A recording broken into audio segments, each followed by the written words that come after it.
Ito yung mga academic support para sa mga batang may developmental needs.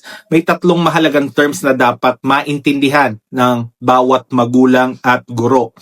Una, yung accommodation. Pangalawa, yung modification. At ang huli sa lahat, yung individualization. Unahin natin yung accommodation. Dito, ang focus ay access. Hindi natin binabago yung lesson, no? Ang binabago natin ay kung paano ito naaabot ng bata. Halimbawa, kung ang bata ay may problema sa paningin, pauupuin siya malapit sa blackboard.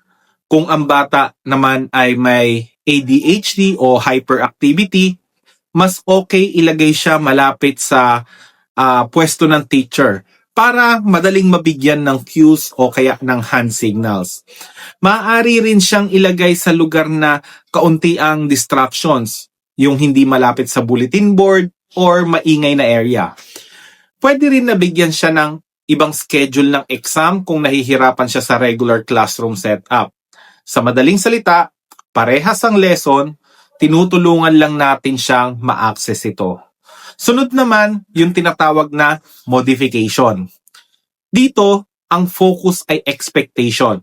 Ibig sabihin lang, binabago na natin kung ano ang matututunan ng bata dahil maaaring hindi pa siya ready sa standard na curriculum.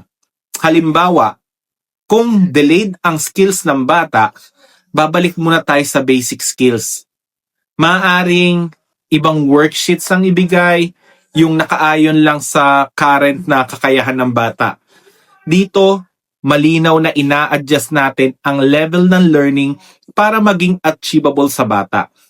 At ang panghuli ay yung tinatawag na individualization. Ito ang pinaka-personalized sa tatlo, no? Parang customize siya. Ang focus dito ay tailored instruction. Lahat nakabase sa Individualized Educational Program o IEP ng bata. Hindi lang ito simple adjustment, ito ay buong approach na nakadesign para sa unique na needs, strengths at goals ng bata.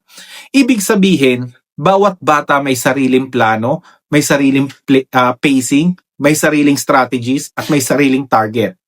Kung isa-summarize natin, yung accommodation binabago ang paraan ng pagkatuto, yung modification ay binabago ang inaasahang matutunan, at yung individualization naman ay binubuo ang kabuang paraan ng pagtuturo base sa bata. Lahat ng ito ay mahalaga dahil ang tunay na goal ng edukasyon ay hindi gawing pare-pareha sa mga bata kundi tulungan silang matuto sa paraang naaayon sa kanila. Kung gusto nyo pang malaman ang mas detalyadong elemento ng accommodation, no? Paki-comment down below ang salitang accommodation. I'll discuss further and we'll dig deeper. All right? Peace.